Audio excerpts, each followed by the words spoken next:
Matthew 3:13 and 17 to 17. Then Jesus came from Galilee to the Jordan to be baptized by John.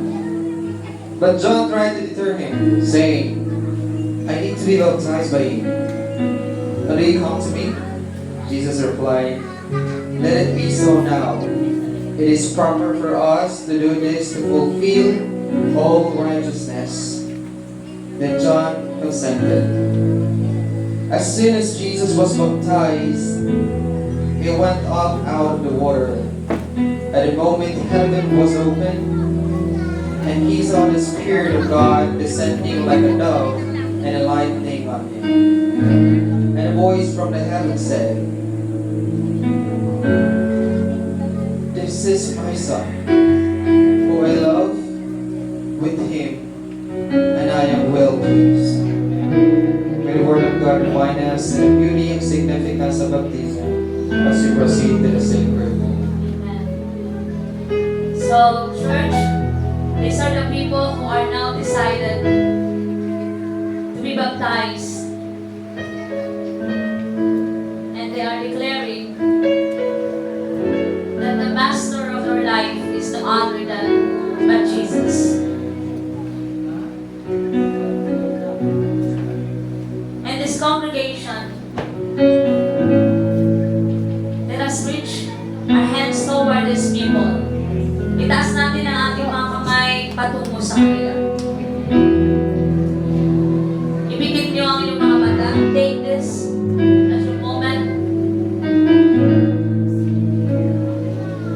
Hindi ito biro at hindi nagbibiro si Lord sa buhay niyo. Ito ay isang desisyon na sinasabi ko, Panginoon, susunod ako sa iyo. I will follow you.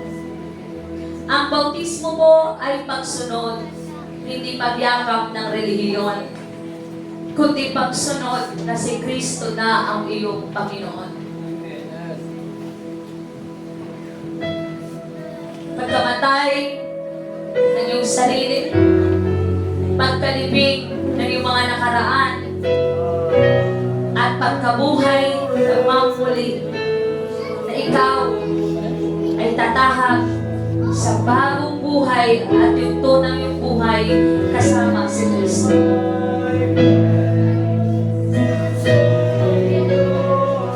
Pigit mo ang iyong mga mata. Ulit tanong, seryoso ka na ba? You take this as a serious matter. Kung meron kang natatago ba sa harapan ni Lord, isuko mo na yan. Wala kang dapat dalhin, kundi ang pusong pagsunod at handa ng magpasakop sa Diyos. Hallelujah!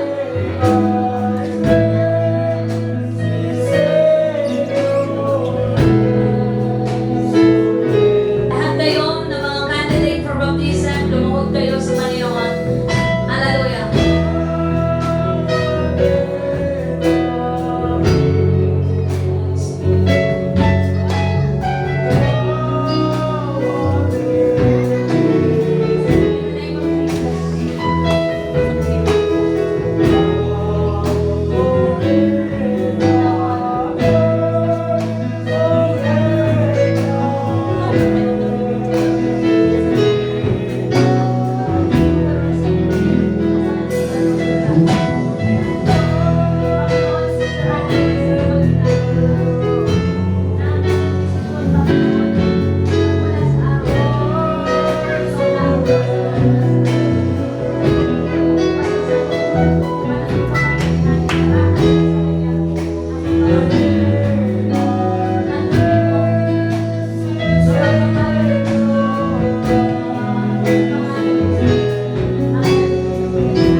Higit pa sa lahat, magkalooban mo ka ng gift of the Holy Spirit.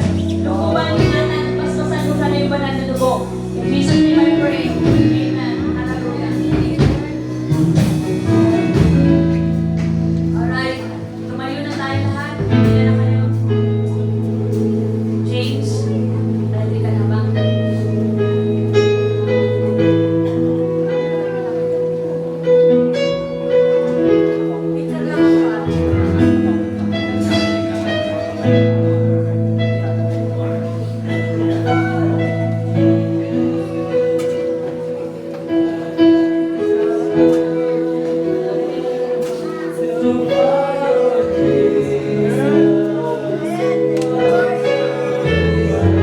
Panginoon, sa oras na ito, tinatalaga ko sa iyo ang buhay ni James. Binabautismohan ko siya sa ngalan ng Ama, ng Anak, at ng Banal na Espiritu Santo. Amen.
Alisin mo lahat ng gawa ng kaaway sa katawan ng ito. At sa oras na ito, pinapaupuhan kita sa ngalan ng Ama, ng Anak, at ng Banal na Espiritu Santo. Amen!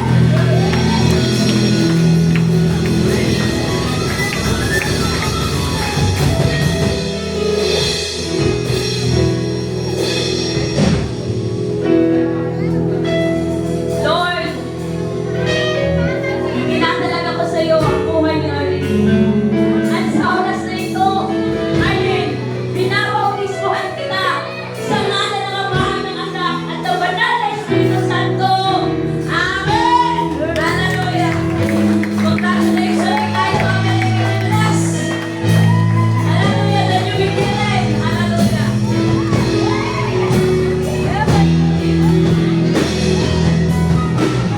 I surrender all. I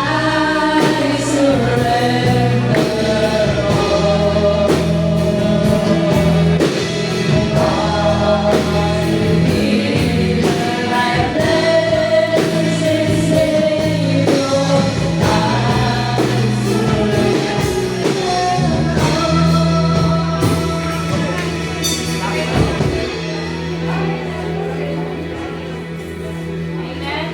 Alright. Okay, so ngayon po, let's pray for